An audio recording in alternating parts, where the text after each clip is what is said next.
Well, hello everybody. Welcome back to the League 2 Lowdown. Hope everyone is doing well. My name is Jordan Richards. And we're nearly there. We are nearly at the finish line. 2 more match days to go in the regular League 2 season. All to play for still. There's still 2 automatic promotion places up for grabs. The playoffs are still yet to be decided. And yet the 2 relegation spots are still yet to be decided. We'll be taking a look at the penultimate match day of the season. We'll be looking at the games coming up this weekend. We'll also be giving out our League 2 Lowdown end of season awards, in which myself and Luke, who joins me in this episode, has spent the last half an hour trying to put together. Well, we put together like a little bit as well, but more of that in a little bit. But as I say, I am joined by Luke Payne, of course. Luke, you can talk about MK Dons this weekend in a little bit. The day that could mean promotion for you lot, but I guess we'll talk about it later, unless you want to talk about it now.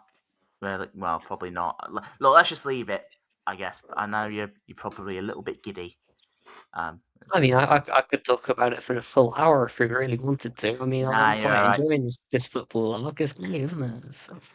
No, you're all right. Well, I'm trying to calm myself down because this weekend could be the weekend in which Grimsby Town make the playoffs.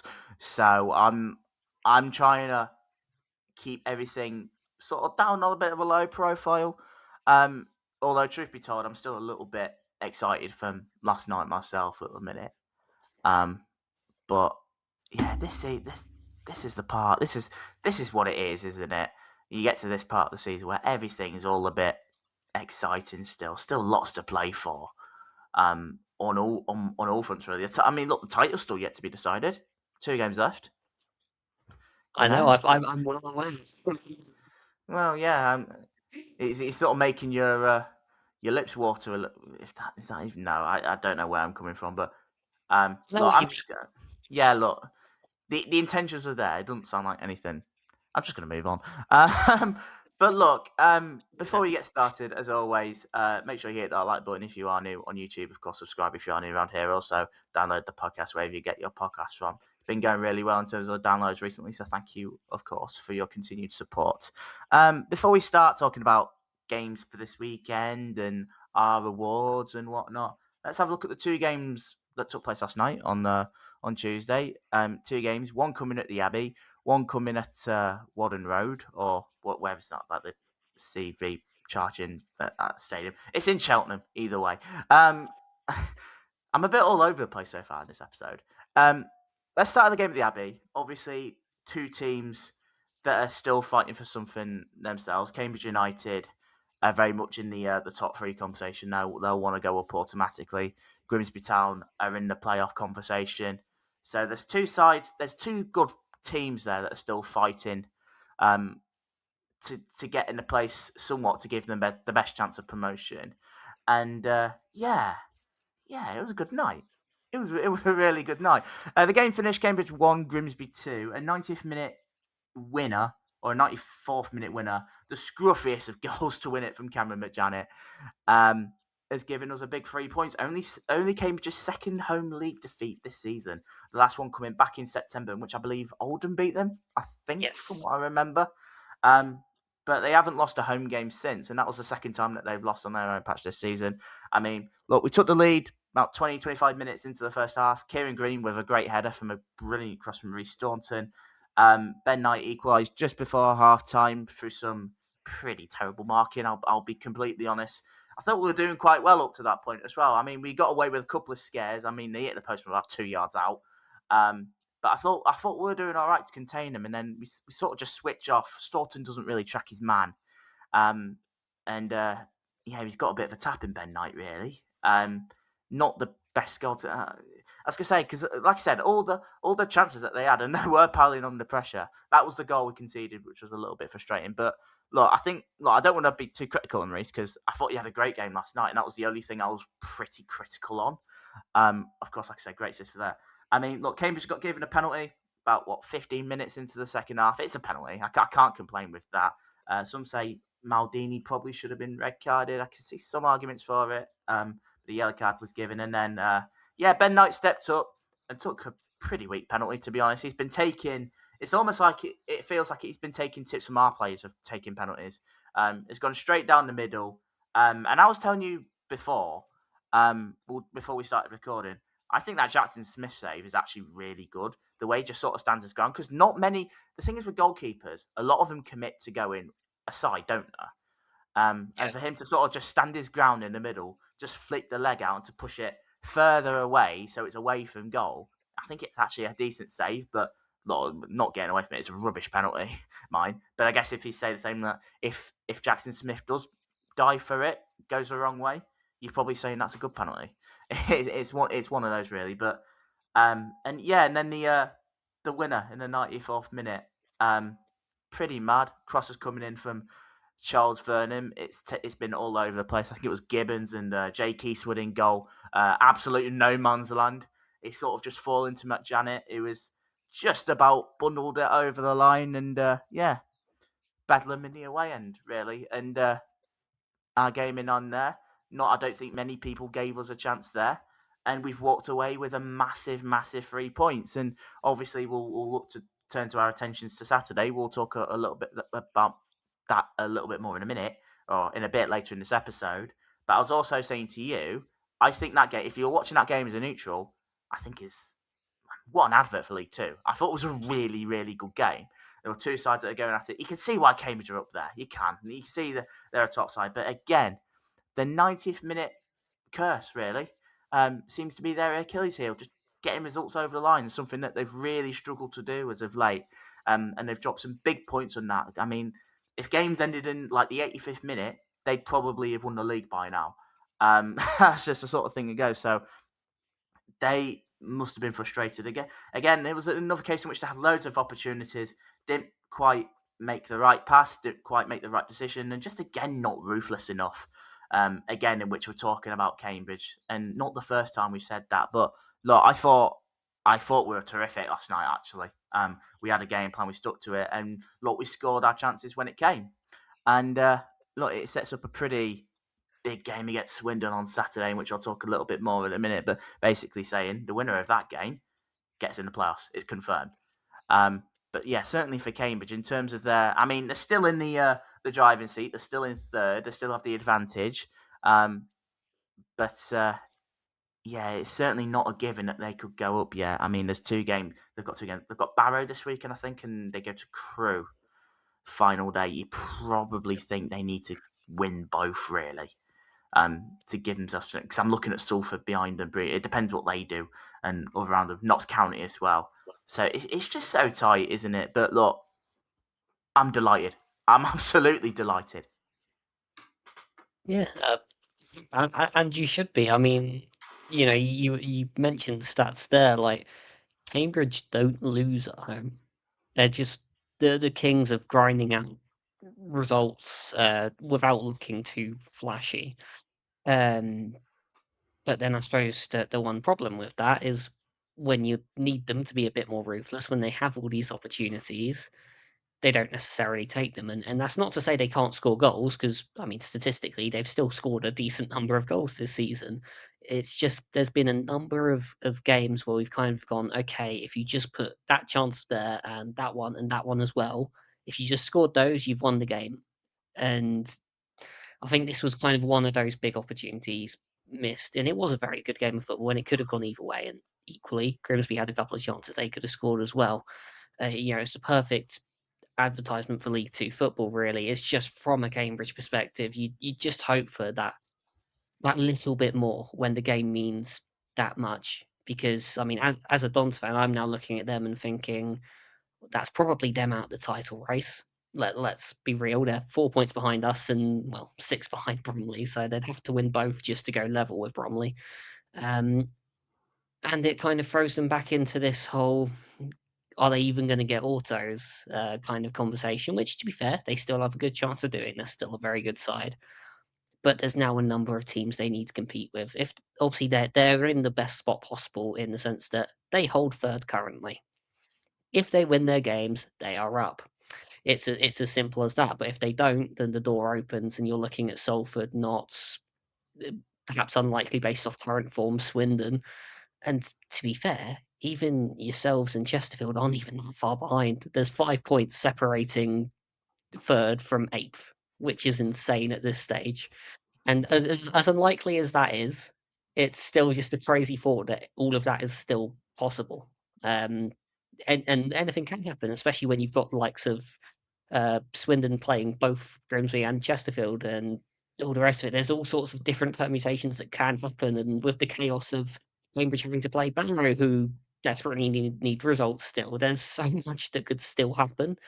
I think, yeah, for Cambridge, it's just one of those games where they just needed just something. Just don't lose it. Just get something on the board. Keep yourselves plugging away. But unfortunately, not to be for them. But like I said, it could have turned out so much different. I take Ben Knight for example, sort of the hero to villain really, and he has been last couple of games. I look at that game against Bromley as well. He had a brilliant chance he should have scored, but the simple fact of the matter is, if you don't take your chances, you get punished for it. And Yep. they have been, and that's it's turning out the difference for them at the minute between, well, certainly the title's gone, but it could be the difference between automatic promotion and the playoffs. They've got to be now. Look, like I said, they're in the driving seat at the minute, and they know if they win their last two games, they're up. They've got that. I mean, they've got Barrow at home this weekend, um, in which you certainly fancy yourselves against. But it's not going to be easy. I mean, look, Barrow still fighting down there. You know, they can still survive, and they'll be wanting to take something from it ahead of a big game against Newport next week if they're still fighting then. So yeah, it's just I think a little bit of doubt. I think probably just because the teams behind them that they're just ready to pounce, and with so few games left, I think it is something to be wary about. But truth be told, if Cambridge don't go up automatically, they're their own worst enemy because they've had so many opportunities in these games. They should have had so many more points. I get it's League Two, but they should be clear. They should be absolutely clear with some of the performances put in. And look, I think they're a very good side. I was impressed by quite a lot of aspects to Cambridge yesterday. Obviously, not so much the finishing and the chance taken, but you can see why they're up there. Right, let's move on. It was obviously a big night for Tranmere Rovers as well, with both of our teams to come in their final two games. The trip to MK Dons this Saturday, and then Grimsby make the trip to Prenton Park next week.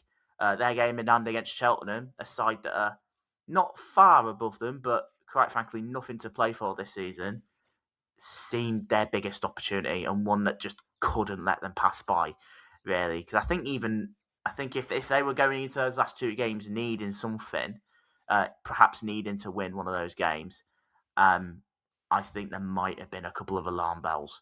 Well, more than that, to be fair. I think there's been plenty of alarm bells with Tranmere for a little bit. But look, we can talk about them winning a game of football, and by winning that game of football, they're pretty much 95% safe. They're not quite there mathematically. It will take a miracle for them to go down now at this stage, considering Barrow play Newport on the final day. I mean, they went into half-time a goal down through George Miller. Pretty much Sam Finley pretty much giving it to him on a plate from a header. But, I mean, what a response in that second half, really. Nathan Smith with a bit of a scruffy goal to equalise 2 minutes into it. Jaden Joseph, cross or shot, either way, it's pretty spectacular to put Tranmere in front. And yeah, the win was sealed in the 85th minute, where Amari Patrick has pretty much got a tap in, really. Again, assisted by Jaden Joseph. And yeah, you probably think, looking at it now, Tranmere, 40 points, 4 points clear of Barrow with 2 games left. I mean, as I said, as I've mentioned before, Barrow and Newport playing each other on that final day. I think they're as good as safe now. So pretty much, if Tranmere want to pretty much sit back, be on the beach for the next 2 games, perhaps for the sake of myself and your benefit, Luke, then yeah, it might be something that we'd probably appreciate. But no luck. I'm delighted for them. Really, it's obviously been a turgid second half of the season. We've been dead critical about it, of course, numerous times.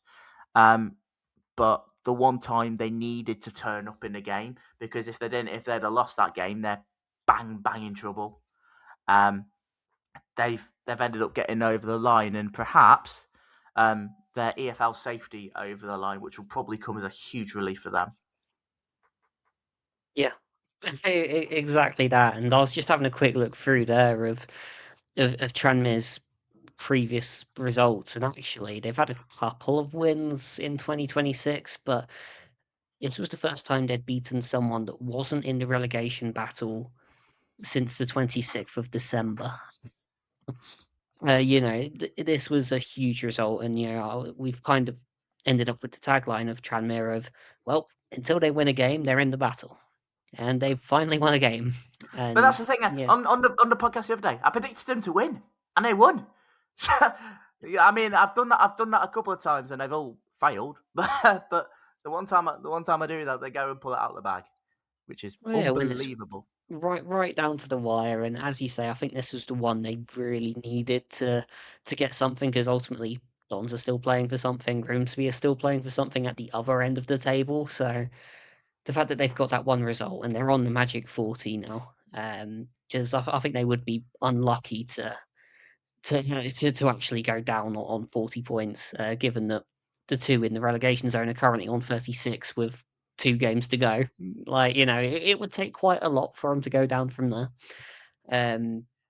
So it does kind of mean, Incoming fans from Liverpool saying, "Well, if there's one team that can do it, it'll be us." well, Basically, yeah, of course, right? your typical One football win fan and thing. and suddenly they're 1 point behind, and it makes it really interesting. So if there are a couple of shock results at the weekend, then by all means it could be back on for Tranmere, but you have to get the points on the board first, and they've finally done that. And that might finally be the end of the nightmare that is this season for them. And although they're not quite safe yet, they can at least start to feel a bit more positive and potentially go into next season. They're not there yet, but they can potentially go into next season, and actually try and build on whatever this was. Because they don't want another repeat of this season, that's for sure. But no, fair play to them. We needed to see that side of them. It's taken a long time for that to happen. But what a way to do it with that goal as well. Just the whole sort of cross or shot debate. Don't know, don't care. It was still cool. I liked it.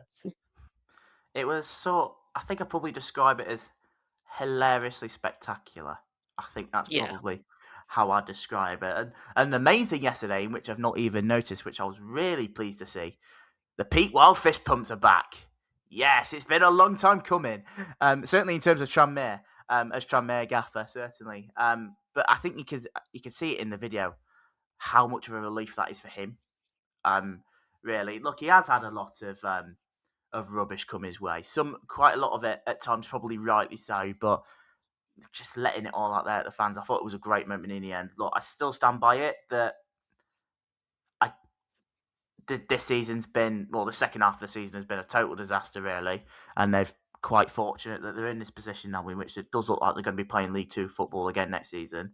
The fact of the matter is they need that takeover over the line, don't we? Because I won't be surprised because there's been a couple of times in the last few years in which they've been sort of too close to call, really, around the relegation zone.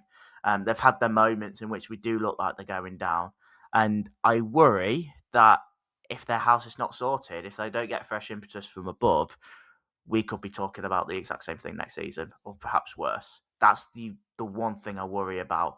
But you could see how much that meant to some of those players and fans connected to Tranmere yesterday. We have questioned a lot about the players and all that sort of stuff, but it does feel like a sort of monkey off the back, really.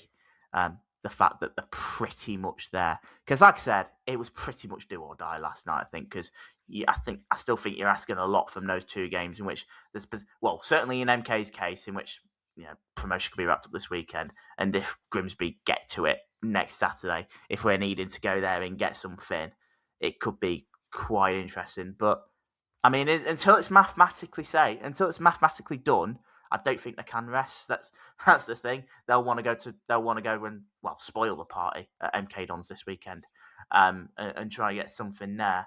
But yeah, like I said, I think it'll take an absolute miracle for them to drop out now, which is incredibly relieving for them. Right, let's touch on a little bit of news in which broke just before we started recording. Won't spend too long on this. It came out from our good friend Pete O'Rourke. I say good friend, I don't know him, but he has come out and said earlier, if it's still there, yeah, there's a tweet. Notts County boss Martin Paterson is a contender for the Barnsley head coach role. Paterson is one of the names in the frame to take over at Oakwell, with a 38-year-old known the club well, having previously been assistant manager to Michael Duff. I mean, that was a few years ago. Obviously, Conor Hurahan is stepping down at the end of the season.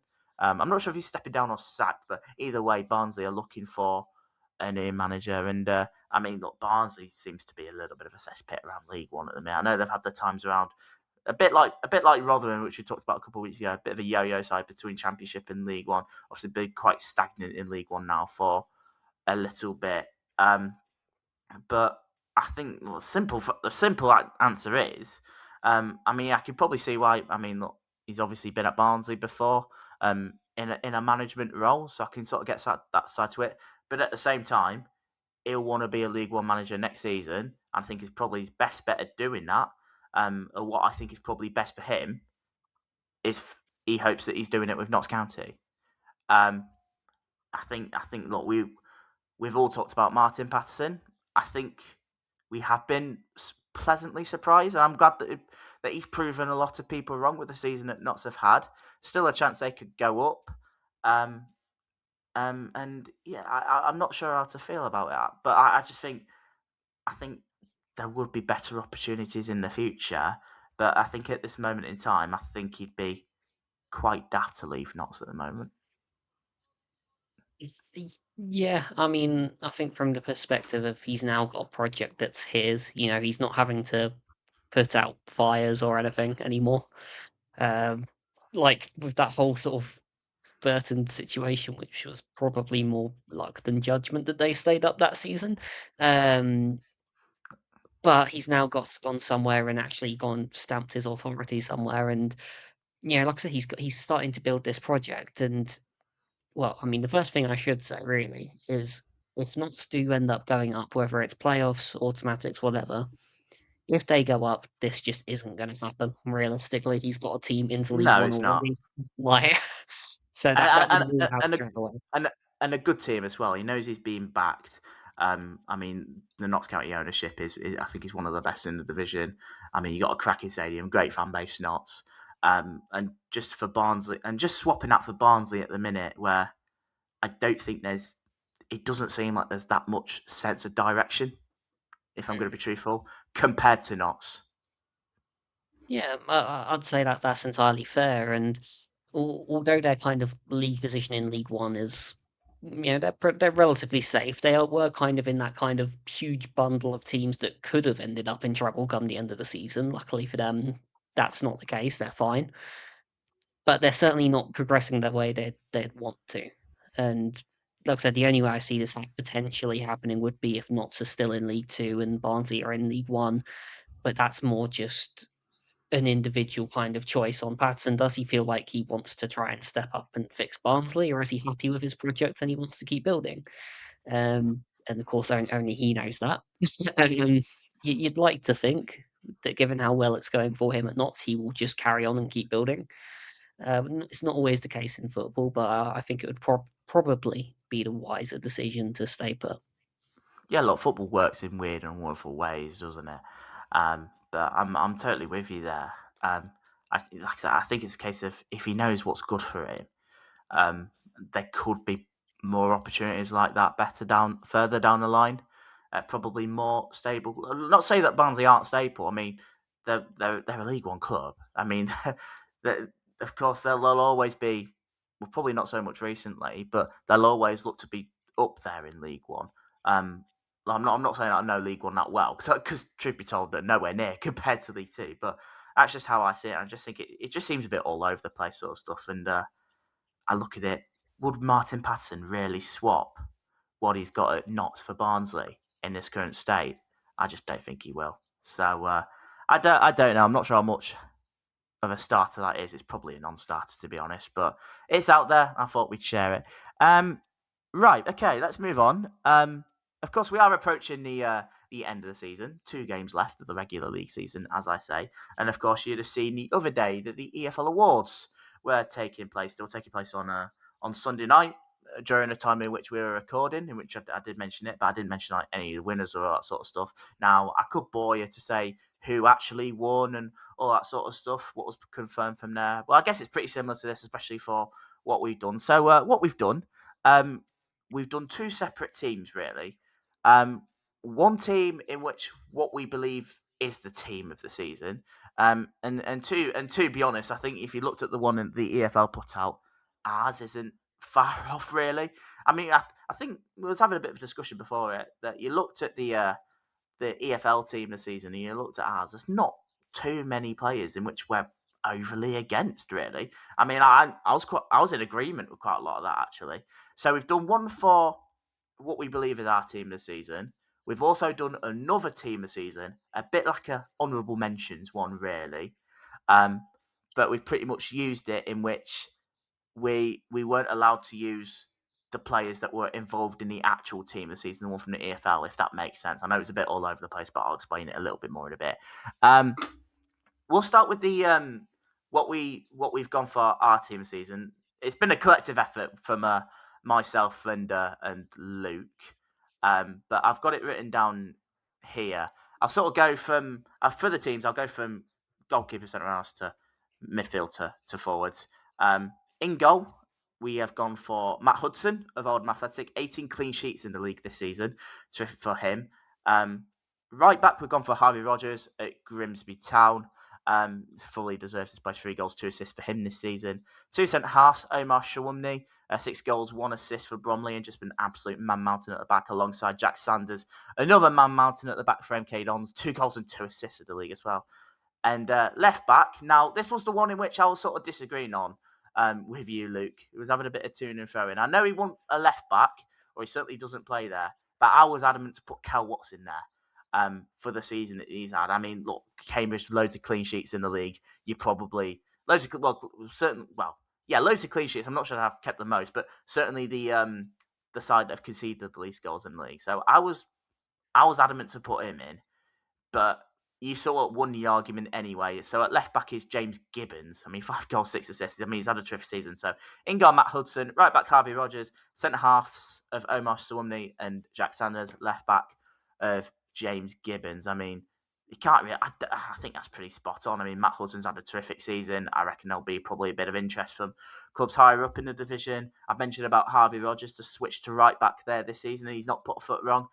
David Artell has called him the best right back in the league, and the EFL certainly seem to agree, and I think we certainly seem to agree as well. Jack Sanders and Omar Swumney, absolute colossus, as we say. Swumney in particular has been unbelievable for Bromley this season. And James Gibbons as well. Terrific stats there for a left back and has done incredibly well. As much as I was sort of, like I said, I wanted to put Cal Watts in, but I'm all right with the James Gibbons shout. Your thoughts on that?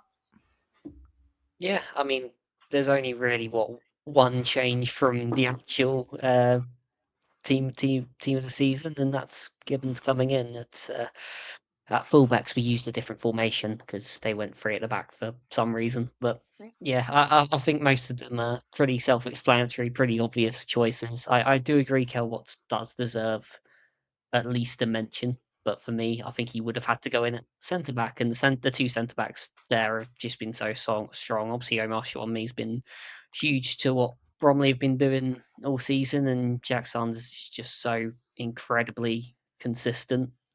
It's kind of hard to leave either of those out. So unfortunately for me, that's why Watts ended up missing out. And to be fair, Gibbons has played all across Cambridge's defence as well, so it still gives a nod to their defensive capabilities. It's just he also has that attacking output. I should probably mention this is a 4-4-2 formation in which we've done this. I'm not sure if I've already mentioned it, but now I have. Excuse me. Right, okay.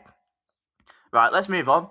2 centre midfielders. We've gone for Liam Kelly of MK Dons, alongside Isaac Hutchinson at Cheltenham Town. Isaac Hutchinson in particular, brilliant number. 16 goals, 3 assists in the league during his loan spell at the club from Bristol Rovers.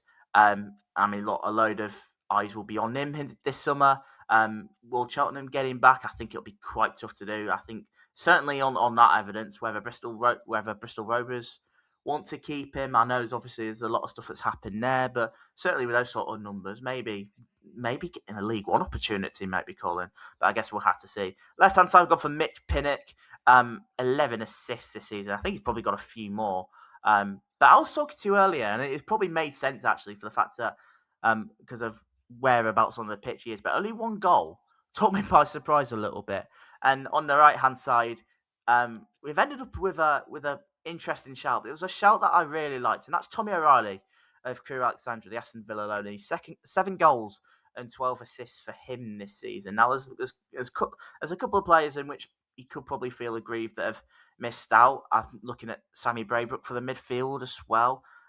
Certainly on the right hand side, I mean Ryan Glover, Mark Shelton in midfield, kind of Kieran Green. Certainly Charles Vernham as well. I think probably deserves a mention, but I guess we'll touch on that in a little bit. But that's the midfield. Yeah, I mean, the left side of the pitch has been absolutely stacked this season. The fact that you could have ended up with any of Pinnock, Glover, or Vernham in there is just insane. The fact that two of them have to miss out for the actual team of the season feels wrong, but that's just how it is. Um, yeah, I mean, the thing with Pinnock there is just he is the source of everything pretty much for Bromley. It's not just the crosses, it's the long throw as well. If there's a ball into the box, 9 times out of 10, it's Pinnock. So as much as what was it, 11 assists, I'm sure there's probably loads of the assist as well. He'll have loads of those sorts of contributions. Um, yeah, and the other one I'm gonna shout out there, well, obviously Liam Kelly because he's absolutely fantastic, the complete turnaround. But the other one I'm gonna have a proper chat about is Tommy O'Reilly because it was only really when I started doing my research to have a look at this to see what we could potentially come up with. I didn't realise he'd been quite that good this season. I knew he'd kind of had a solid season and he'd looked much improved from his time at us, but I didn't realise it had gone quite that well for him at Crewe and actually. The amount of contributions he's been able to make whilst playing probably all over their midfield really. He's not just played on the right. I'm pretty sure he's played through the middle at times as well. He's done a fantastic job. And then the only other thing to mention is because I know you mentioned Isaac Hutchinson there. I feel like he is the new Dan Kemp. He is going to go to League One next season. He'll perform well anywhere other than his parent club. So Yeah. that's kind of what I've got from that. Yeah, it'd be interesting to see what happens to Bristol Rovers, as I say. But like I said, I quite like the Tommy O'Reilly shout. I'm pretty sure he has the most assists in the league, and has been quite flashy on the eyes at times. I don't feel like he's had the recognition I think he probably deserves. So I think that's probably why we put him in there. But you can't really complain at the others. I mean, Kelly's been outstanding, Pinnock's been outstanding. The two forwards, I think they've been pretty. These were the easiest two forwards to pick, really. The first one we've got for Callum Paterson of MK Dons, 40 goals, 8 assists for him. And the other one is, of course, the top goal scorer in the league with 22 goals and 5 assists to his name in Aaron Drinnan. I can't argue with that, really. They've been by far and away the two best forwards this season, haven't they? Well, yeah, I mean, it kind of had to be those two. I think the only one that would have stood a chance would have been Michael Cheek, but the injury kind of just ended his season a bit early, didn't it? So he can't add to his contributions. So that's kind of just it. Patterson and Drennan have just been that far clear. So easy choices. And an even easier choice, who's going to be the manager of this team? It was only going to be one man, isn't it? Andy Woodman. I mean, as I said the other day, what a phenomenal job he's done there. And obviously won the manager of the season award for the EFL Awards and quite rightly wins ours as well. Yeah, I mean, well, friend of the channel as well. We had the honor of interviewing him. So if you haven't seen that yet, then now's probably a great time to go back and have a listen to the way he thinks and how he spoke to us and all the rest of it. He certainly came across very well, in my opinion. But yeah, no, the job he's done there has been absolutely outstanding, especially on the budget as well. He's not had it easy. He's had to do things the hard way. But he's built a team with a real philosophy, and a sort of certain efficiency to get them up into League One, which is new heights for them. So all credit to him. Okay, let's move on to our other team of the season, which we put together. Like I said, somewhat like an honourable mentions one. Basically, we put our 11 together, in which were not included in the main 11 that the EFL put out. So the likes of Aaron Drinnen, Mitch Pinnock, Isaac Hutchinson, Harvey Rogers, Omar Suwumni, they're not involved in this one. We've gone for a That separate without team in naming which, a single Dons player. Great job. yeah, well, that wasn't it. That wasn't intentional, by the way. I was just sort of, They'll not mention Kelly. I don't know. Probably No. not. Fair enough. But pretty, yeah. But pretty much like an honourable mentions one in this. There might be a couple. In fact, no. I'll tell you now. There is a couple that was in our team that are also in this one because of the fact that they weren't in the actual League Two team of the year. So in formation wise in this one, we've gone for a 4-5-1. So we're somewhat having a bit of a long discussion about forwards. And there was one or two in which we were like, yeah, it could be, but I'll be honest. I mean, no real big, massive standouts really. Like I said, other than a couple. I'll go through it again. So in goal for this one, probably not so much recently, especially after last night. But Jake Eastwood's in there. I think he's had a terrific season. I mean, as a reason, again, he's part of the reason in which Cambridge have conceded the least goals this season. Has pulled off some massive saves and won them some big points. But like I said, there has been a couple of instances recently in which he's not been incredible for goals, but he's had a very good season all around. Right back, Marcus Ifill of Bromley. It was a really interesting shout, but one I liked actually.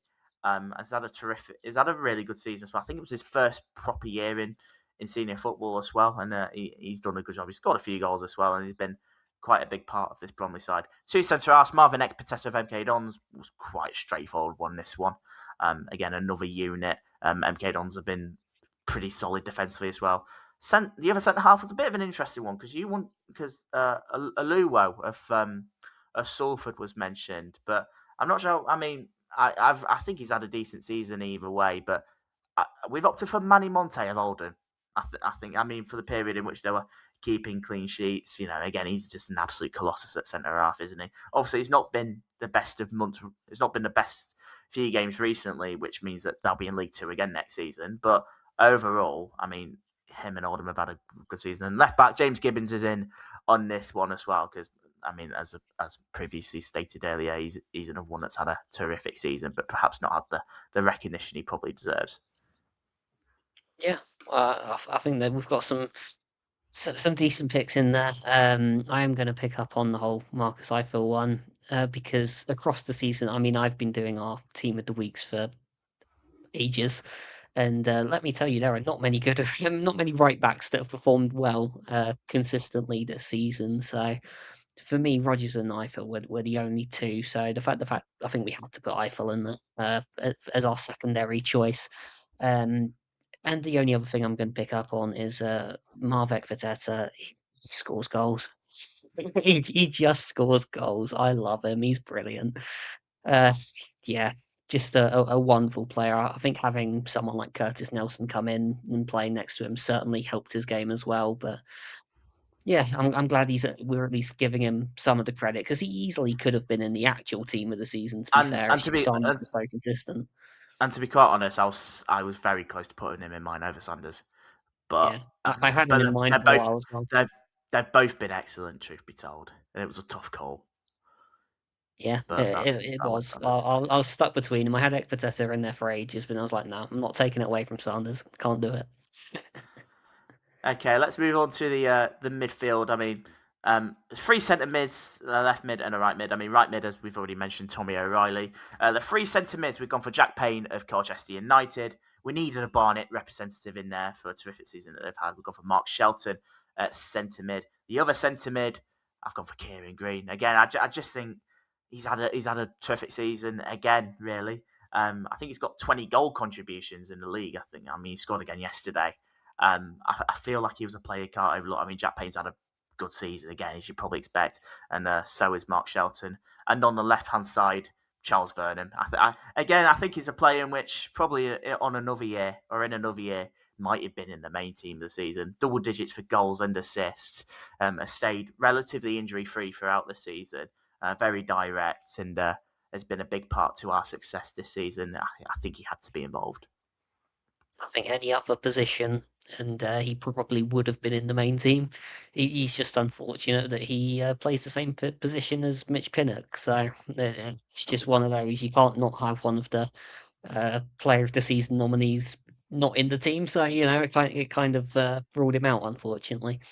But yeah, both Burnham and Green have put up fantastic numbers. To be fair to them, same can be said for Shelton. He's done very, very well with Barnet. Like I said, I'm a little bit gutted for Ryan Glover because I feel like, again, another left mid deserves praise, but again, Yeah. just isn't quite fair. Yeah, I think he Um, might feel a little bit aggrieved because he's had another. I mean, there's a few Barnet players in that could have easily have made it. To be quite honest, not just Ryan Glover, there's a couple of others as well. Probably like of Adam Senior and all those sort of players as well. I think could have had half a chance. So it's just unfortunate, really. yeah, I mean, to be fair, I suppose with just how fierce competition has been in League Two, there are a number of players that we haven't even mentioned. That I'm looking at a Liam Mandeville as someone that could have easily gone in with all of his contributions. With 6 goals, 10 assists. That's good going for Chesterfield. Yeah, and then obviously you have one Jack Payne. I mean, he's just Jack Payne, isn't he? He's just quite good at football. I think He people knew certainly is. this ages ago. Like, let's just move on. He's good at football. I mean, what I said like earlier in the season, he's basically Pele when Alexandra Pato tried to sign him. I mean, he's certainly not wrong. And up front as our sole striker, again, there was a couple. I mean, we were sort of like trying to think of other strikers, really. I mean, the likes of Kabongo Shamanga, but mainly because of his Barnet spell, I don't think he really set the light at Crawley was at. I mean, Alessandra Jatta's in on the goals. A couple of others. Daniel Carnu has had a terrific season as well.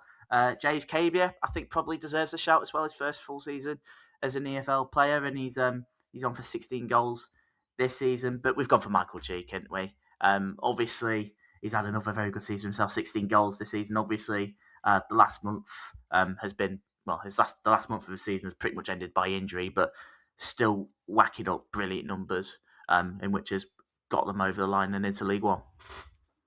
Yeah, pretty much. Yeah, exactly that. I mean, he's obviously been injured for a little while now, and that's affected his numbers somewhat. But he's still up there at the end of the day, and all these other guys that are only sort of just catching up to him. So for all the other names you've mentioned, I mean, it could only really be Cheek, especially if we're just having the one striker and you're ruling out Paterson and Drennan because they're in the main one. It would have been really interesting if all 3 of those forwards had stayed fit the entire season. I would have loved to have seen the Golden Boot race play out. If all 3 of them played 46 games, that would have been something. But sadly, I think all of them have had various problems this season, so it's been a little bit different. But still, a valid choice. Well, even away from that, I was talking to you about Jace Cave as well. Look, I know I love him. I think it's pretty much clear. But look, if he scores those penalties, he's right in the mix for Golden Boot himself, really, other than the 3 or 4 penalties that he's missed this season. But I think he certainly deserves a shout. Nicky Kabamba was a name I didn't mention earlier, which I think probably deserves a shout as well at Bromley, has left the line really well. And manager, I think for this one, we've gone for Neil Harris, mainly because I didn't really want to pick Paul Warne. To be honest, I know that you've obviously had a good season. It looks like it's going to end in promotion anyway. But I just think Neil Harris has had the better a little bit. I mean, league table would, of course, say otherwise. But I think certainly in terms of expectations, I think there was a little bit on Cambridge. I think we did underestimate them a little bit. I think a few people did. So I think that's probably why we've gone for him. And obviously, they've been on a fair few unbeaten runs this year, whatnot. They're still in a good position to go up automatically. They've had a good season. I think he deserves a lot of credit for it. Well, yeah, I think the big thing is the fact that he was managing a side that came down, and we've seen how dangerous that spiral can be. Teams do end up going straight through and down to the National League, and he's stopped that in its tracks. And actually, they're in a reasonable position to go straight back up again, which not too many sides do, dropping from League One to League Two. So Credit to him for that. I think, to be fair, he's had less to work with than he would have done at Dons, which is why you guys obviously don't want to include Paul Warren as much as I love him. Um, but Agreed. yeah, no, I think it's a valid choice. I am going to give a bit of credit to someone like Dean Brennan as well. Obviously, Barnet haven't necessarily got across the line. They might not do it this season, but I still think they've had a very strong season. So I think if someone like Mickey Mellon gets nominated for the actual thing, I think Dean Brennan also deserves a shout for what he's done with Barnet. So there you go. Yeah, and I was going to shout those two out anyway. I think for both their first seasons back in the EFL, the fact that they've been playoff challenging, the fact Barnet still could make it. I mean, 2 games to go. I'll be honest, I think after last night's result does seem a little bit of a long shot, but not out of the question at all. But the fact that they're in this position is certainly a testament to Dean Brennan and of course for Mickey Mellon. I know that I was sort of questioning his inclusion in the main one for the nomination, so it might make me sound like a little bit of a hypocrite. But I also do think he deserves the mention as well. With Oldham, I think they've exceeded my expectations of what they've done this season, and the fact that they were in this playoff conversation for a little bit. Exciting times for both of those two. So that's our teams. We've also for the more serious ones, young player of the season. We've opted for Tom Ayapenda. I know that Daniel Carnu won it in the EFL Awards, but I know I mentioned when it came out, he was my pick. Like I say, he's going to the top. That boy. Yeah, turns out he's quite good. I mean, he did some damage to us, that's for sure, this season. Uh, yeah, I mean, obviously not so looked a little unstable at times, but I feel like he's been a consistent player in there because they've had all sorts of problems with players missing and all the rest of it. I mean, even now they've got tons of players missing. But for me, he's just been a relatively consistent performer where, you know, the team hasn't necessarily been the best platform at times, but they've still had a good season, and I think a lot of credit can go to him for that. He's been a very good player, and as you say, I think he's destined to move on to better things. Now for League Two lowdown player of the season, is one we sort of disagreed on a little bit. You went for Callum Paterson, which I'm not Obviously, against. I said Omar Sawumni personally. I know Aaron Drinan won it at the award, so again you can't really count him out. But I guess we do have to sort of make a collective decision, really. Sort of thinking about it. I know I said we'd pick our own. I mean Drinan's banged in all those goals, and would Swindon be where they are that want for that? I don't know, and I can sort of see that argument. Um, yeah, you just want me yeah, to say Patterson, don't you? I I'm do want you to say Patterson. no, it's not my bias. He has been brilliant. He has been brilliant this season. Mitch Pinnock as well. It's sort of similar to what the EFL put out. But I really like the impact that Omar Sawumni has as centre half. Just because he's a centre half, it's less flashy than like your Pattersons and your Drinnans. I think that's probably why. Look, we could just say him if you want. make it a bit Yay! make it make it a bit different. But I mean, look, I couldn't have complained about the other nominees. 'Cause, I mean, there were some good shouts this year. Right, we've got a little bit more like sort of fun stuff in which we sort of came up with. We'll rattle through these really quickly. Biggest right, some of these questions that we've got. Biggest underachievers. You'd probably say Bristol Rovers, aren't you? I mean, we all expected them. We all expected quite big things from them, and for half a season they were absolutely turgid until Steve Evans came in. You'd probably say that, wouldn't you? I think it kind of has to be because if you think back all the way back to when we did our predictions for this season, we were saying, oh yeah, there's 3 teams that look like they're going big for this. It's obviously Dons. We said Chesterfield, who've maybe underperformed ever so slightly, and the other was Bristol Rovers, and they've been nowhere near it. And I still maintain they've got the quality of players where they could and probably should be towards that top 7 somewhere. And they're not. Obviously, that's because of the first half of the season. I'm sure if they'd been performing the way they had been under Steve Evans the whole time, they would be up there somewhere. But unfortunately, that wasn't the case. So I think, given the expectation beginning of the season, it has to be Bristol Rovers. I mean, look, some of these questions are more our opinion, and some of them are just straight up facts. So it sort of defeats the point of this. Surprise of the season has got to be Bromley, isn't it? Who would have thought they'd have gone and get promoted, and even more so the chance they could win the league. It's not really much more to say, is there? Not really. It's just I'm sure one of our other hosts in Kieran wouldn't let us go away with not mentioning that he thought they'd get playoffs, which is still not the same as Autos. Okay, so he wasn't totally right. But no, it has to be Bromley. They've been a level above. I mean, I wasn't totally shocked to see them, at least look competitive. I wouldn't have been surprised if they had like an outside shot of playoffs or something. But for them to be top for as long as they have been. Hopefully not for the last 2 game weeks, but we'll get onto that later. But yeah, no, over the course of the season, they've been absolutely fantastic and totally unexpected as well. Fair play to them. I guess you could whack Bristol Rovers in that one as well for other reasons. I guess you could put that one as well. Biggest win of the season. I mean, these are just straight up facts. Grimsby's 7-1 victory against Cheltenham Town is the biggest result for this League Two season. There's been like 4 games in which teams have won 5-0. Grimsby have won 5-0. I mean, Cheltenham was on the end of a 5-0 defeat by MK Dons this season. Yep.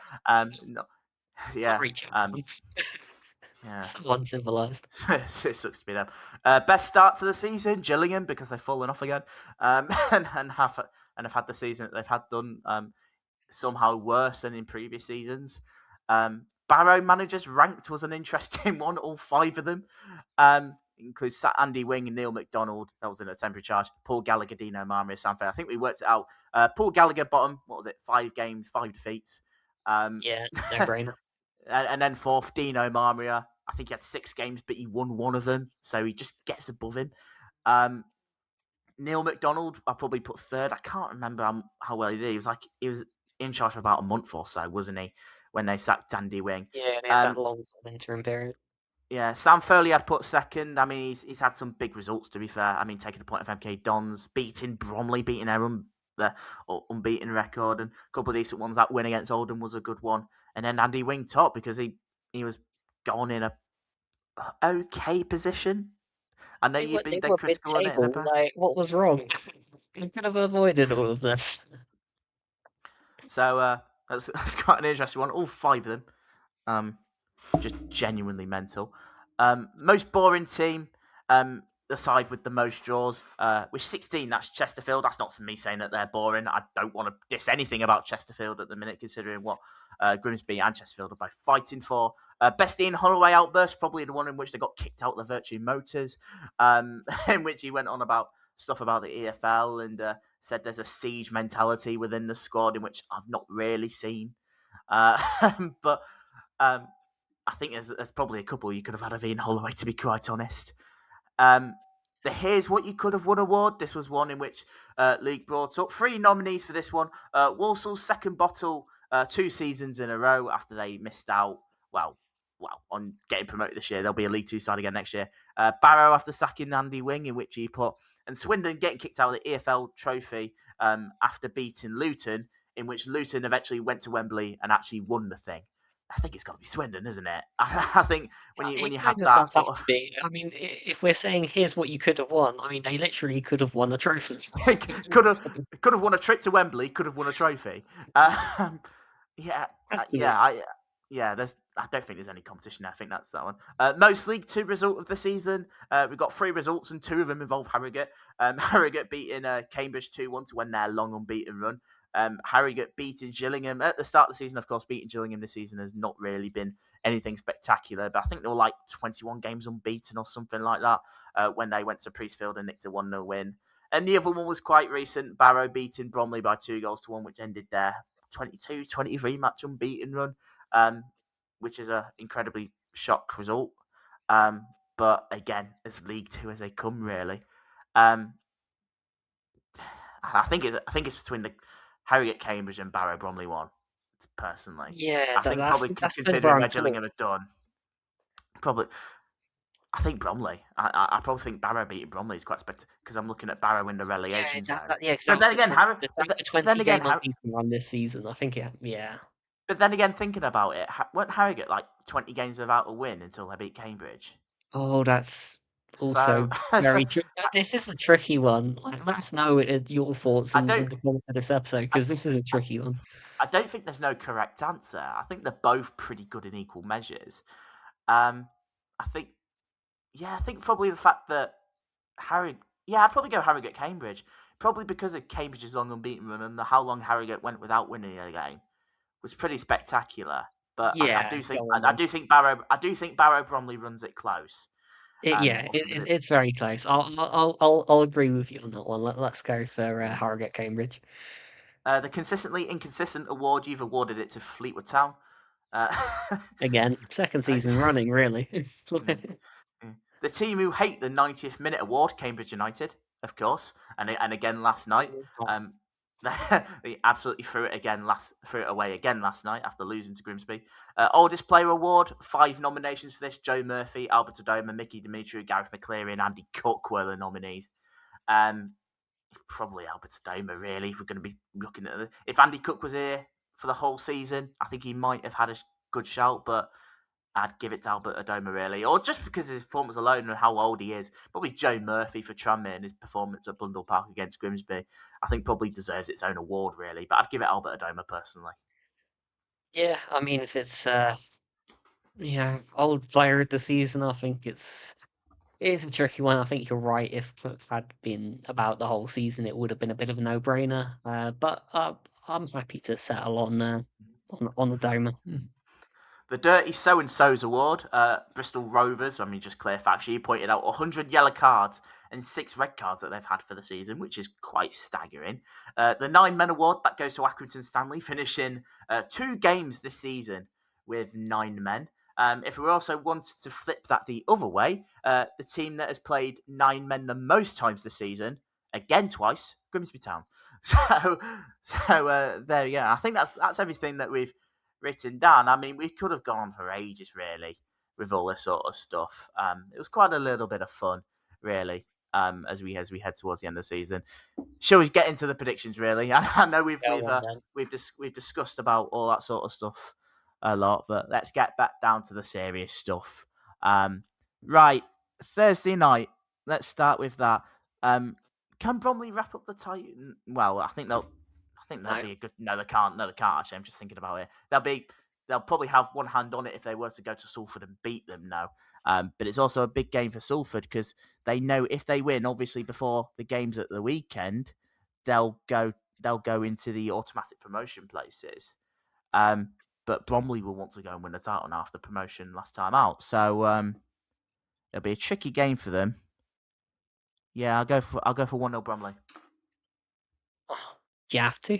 Uh, Play it safe. I mean, it's one of those really. The implications of this game are huge. Technically, Bromley could win the title this weekend, but that would involve them winning and Dons losing to Tranmere, which is, I suppose, it's possible, but I'd like to think that won't happen. And then obviously for Salford, there's the chance to jump into third. And I mean, I'm going to be totally honest here, and I'm going to look at this from a Don's perspective, because ultimately, if Salford drop points, we're up. I know not officially because Notts could technically catch us, but their goal difference is 17 worse than ours. So there would have to be a series of thrashings for us to drop below them.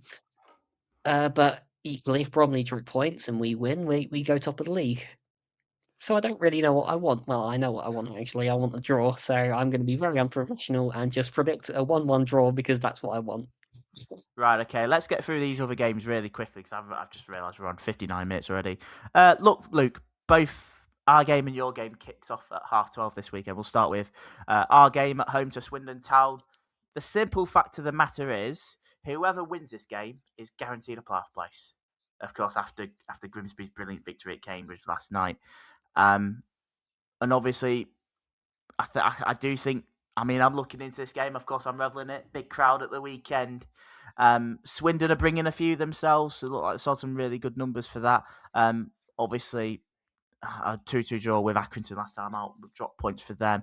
Basically, just cut Blundell Park off when you get 2,500 in the ground because we don't really perform in front of big crowds at home. 2-1 Grimsby. Yeah, come on. 2-1 Grimsby. Let's get that. Let's get the job done. Let's get one over Holloway. Let's get that playoff place cemented. Oh, this is such a tricky one to call. Based on form and expected bottles, you would probably back Grimsby out with the two. That's not to say Swindon are a bad side. They do obviously still have something about them. I'm just not been convinced by their performances for a long time. So I think if they're going to do it, they're going to do it the hard way, and it'll go down to the final day. So I'm going to back Grimsby, and I'm going to back Grimsby in 3-1 fashion. I've always liked to, and I think you'll probably like me in this one now. As MK Dons host Tranmere Rovers at Stadium MK. The simple fact of the matter is, for MK Dons, win and you're promoted. Yeah. That's all you need to do. Of course, Tranmere will be looking to spoil the party. Do I think they'll do it? No, I don't. I think you'll beat them quite comfortably. That's why I'm going to go 3-0. I mean, I'm thinking along the same lines. So this could go very dramatically wrong if Tranmere do end up getting a result against us. All we need is just a point, and we're definitely up. But if we win, we're guaranteed at least second. So I'm going to back us. I'm going to back us to win big on our own pitch, 4-0. Okay, moving on. Crawley, huge game for them. Need the 3 points. They're away at Accrington Stanley, who have got nothing to play for. And I think if they're not going to win this one, I don't really know when they'll win. I mean, Accrington have not been great for a little bit, but got a good point against Swindon last time out. I'm going to go 2-1 Crawley. Yeah, I might be a little bit of probably a 1-1 maybe, but I'm going to go Crawley to win, I think, and that should nearly be enough to get them over the line. Yeah, that's kind of exactly what I was thinking, to be honest. I know Crawley haven't won in 3, Accrington haven't won in 4, but the performances are starting to improve somewhat again. It's just the fact that it's going to matter so much more to Crawley. And as you say, this is very much the game that they need to be taking points from, because you cannot rely on that Salford game. Yeah, I'm gonna agree with you. 2-1 Crawley. Right, we've got Barnet hosting Gillingham next up. Now, the simple fact for Barnet is I think they need to win both their games and sort of hope, really. It does still look like a little bit of a long shot, but there's still that chance they can make the playoffs. Gillingham are so far on the beach, it's unreal. I can't see Barnet not winning this game, especially on recent form as well. 5 wins out of the last 6, with the other being a draw against Bromley. I'm going to go 2-0 to the Bees. Oh, I just look like I'm copying you now. I'll go something different. I do think Barnet are gonna get the job done here. I'm gonna say 3-1 Barnet. Bristol Rovers, Cheltenham, neither side have got anything to play for. I'm assuming because Isaac Hutchinson's on loan at Cheltenham, meaning that he can't play against his parent Yeah, that club. would make sense. So obviously that's a miss. Bristol Rovers are looking for 8 straight wins, and I think they'll get it at home. Let's go 3-1 to the Gas. Yeah, it's you kind of can't not back them really based on that form. Obviously Cheltenham would, even when you're on the beach, you'd hope for some kind of reaction after a 3-1 loss like that. But I think even so, Bristol Rovers are in great form at the minute, so I'm going to back them to win 2-1. Okay, Cambridge are coming up against Barrow. Like we said earlier, if Cambridge win their 2 games, they're up. There's no question about that. But as I've mentioned, I think Barrow will look to make it tough for them because they've still got something to fight for in terms of their EFL status. They'll certainly look to try and make it tough for Cambridge. And really, they'll be hoping if they can try and get some sort of result to try and maybe perhaps take it to the final day when they've got that mammoth game against Newport, which is looking even bigger at this stage. I do think it's a big ask, though. Cambridge will want a response after their defeat to Grimsby yesterday, which is why I'm going to go for a 2-0 Cambridge win. This game feels like the playground for League Two shenanigans. Is probably but by all accounts, this really should be a Cambridge win. So naturally, I'm not going to predict a Cambridge win. I'm going to say that Cambridge are winning 2-1 until the last minute, where Barrow go and score, and it's going to be 2-2. not Cambridge. Their season is far from done. But Chesterfield's season is far from done as they look to get into the playoffs. They're hosting Crewe in this one. Back-to-back defeats against Grimsby and MK Dons, which have ended their season. So Crewe got nothing to play for in this one. At Chesterfield, they'll be right up for this one. And they'll look to try and take the game to them. But again, I think it'll be another case in which Crewe will probably try and make it tough for them, play with a little bit of pride. But I'm gonna go for a 2-1 Chesterfield win. But it won't matter if Grimsby win, so a lot of put it away. But yeah, I think they'll win Chesterfield. This is another tricky one actually. We know how Crewe have been this season. Brilliant game and then awful game back to back. That's kind of how they play, and they're due a good one. But obviously they're not really playing for much anymore, whereas Chesterfield are on this nice little unbeaten run, and it really matters for them. I'm going to sit on the fence. I'm going to go 1-1. Colchester are back at home after losing late last time out away at Harrogate. They're hosting Notts County. Back-to-back defeats for them against Cambridge and Barnet, respectively. It's a tough place to go to for Notts County, especially on recent form. They've been very patchy, and we've been talking about the teams that they've been playing as well, the teams that are up there in which they've really struggled in the last few weeks. But they're coming around with a mid-table side, really, that are fighting for nothing. Yeah, I'm going to go for a 1-1 draw. I know Notts might not like that, certainly in terms of their top three credentials. I mean they'll like mine less. Why are you predicting Colchester to win? Yeah. By what? I'm just predicting. I just keep predicting everyone that's anywhere near the top is just not going to win, basically. I'm going to back Colchester to win this 2-1. I just think the injuries Notts have had recently are absolutely killing them. We're not seeing the same Notts that we saw earlier in the season, and I'm just unsure on them at the minute. But at the same time, given if all my predictions are right and everyone else falters, they're still in with a chance. So it's fine. It's the nature of the beast this year, isn't it? Newport, it's a huge game for them, really. It's absolutely huge against Oldham Athletic. And to be fair, I think if you wanted to play Oldham, now is probably a decent time to do it. I mean, the season's done. I mean, 3 defeats in a row to Shrewsbury, Barrow, and losing last time to Salford. Newport lost pretty late at Cheltenham last week. They need some sort of result. I think the last thing they I guess the same with Barrow as well. I think the last thing they do, I think it's probably more going to happen with Barrow. The fact that it is probably going to go to the final day when they play each other could be a nervy one, especially if they were to lose this. Which is why I do think they will. I think Oldham will win by a goal to 0. I just think there'll be too much for them, even though they've got nothing to play for. Yeah, I'm kind of agreed. I think Oldham, they're probably due a decent performance. They obviously kind of ran out of steam. Newport are going to have to throw everything at this. Plus, also, I just think it's going to be very poetic because I've predicted Barrow to get a point, so that means they'd be level on points with Newport if I predict Newport to lose. So that's what I'm going to do, and I'm going to say Oldham win 1-0 as well. Right, okay. Let's not spend too much time on this one because this is dead rubber as they come. Shrewsbury against Fleetwood. Yeah, out of all the games, yeah.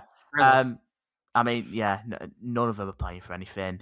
2-1 Fleetwood. I know. I think they've been. Look, a win and a draw in their last 2. It's the exact same of Shrewsbury. To be fair, win and a draw, but yeah, I'll go for a Fleetwood win. I'll be different. Let's go Shrewsbury 2-1. Go on.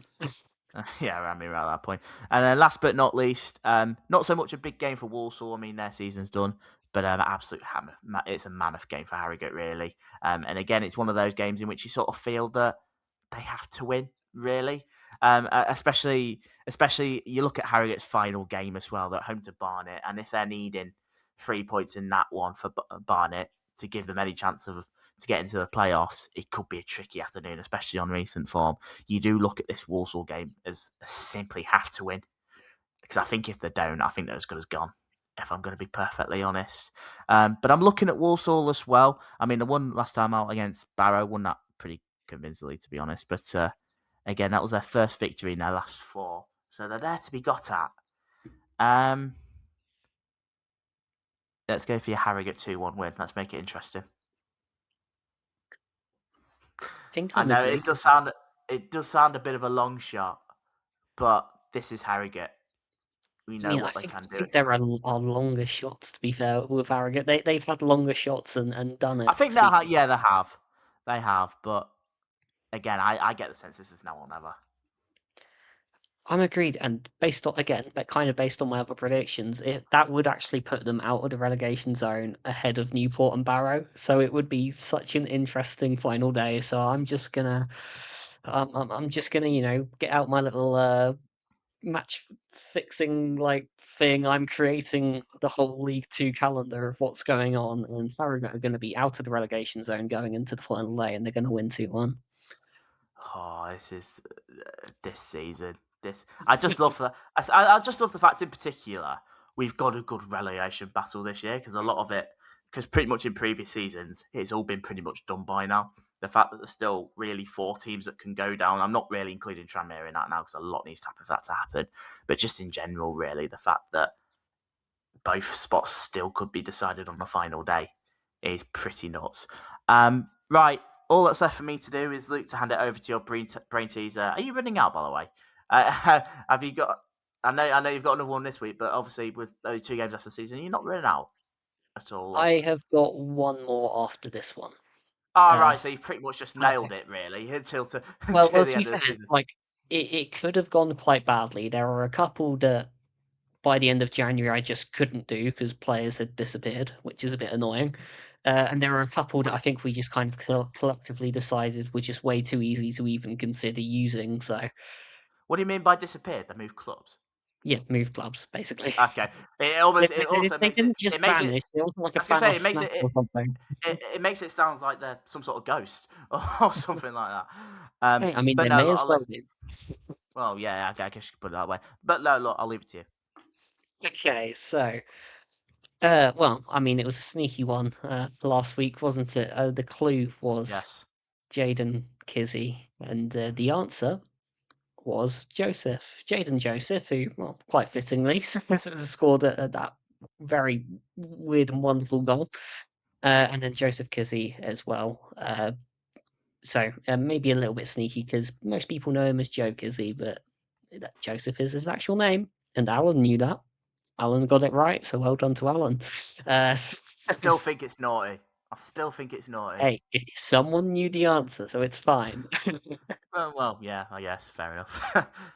Okay, this one, I don't know. I think theoretically is going to be a difficult one, but we'll see. I'll very quickly remind everyone of how it works. I will give you the first name of one League Two player and the surname of another League Two player. All you have to do is find the connecting player, which you hopefully would have got from the example I gave just there.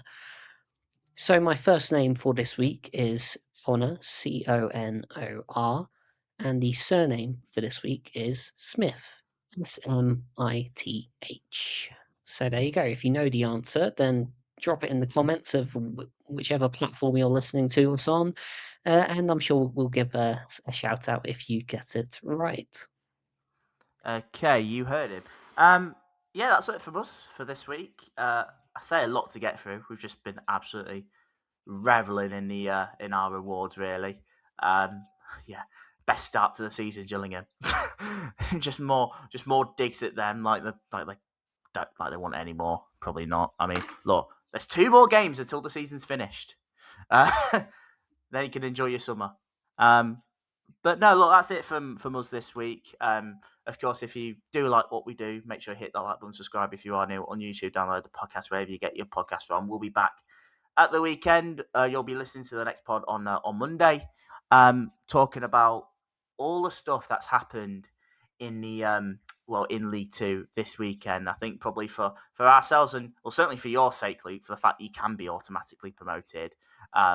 Hopefully it's one for a little bit of celebration, but I won't mind us getting into the playoffs, really. I think that'll also be a cause to maybe open a beer on pod. But no, look, we'll leave you there for now. Thank you so much. Of course, leave in the comments your thoughts. Give us your thoughts on the awards and all that sort of stuff, your predictions and how you're feeling.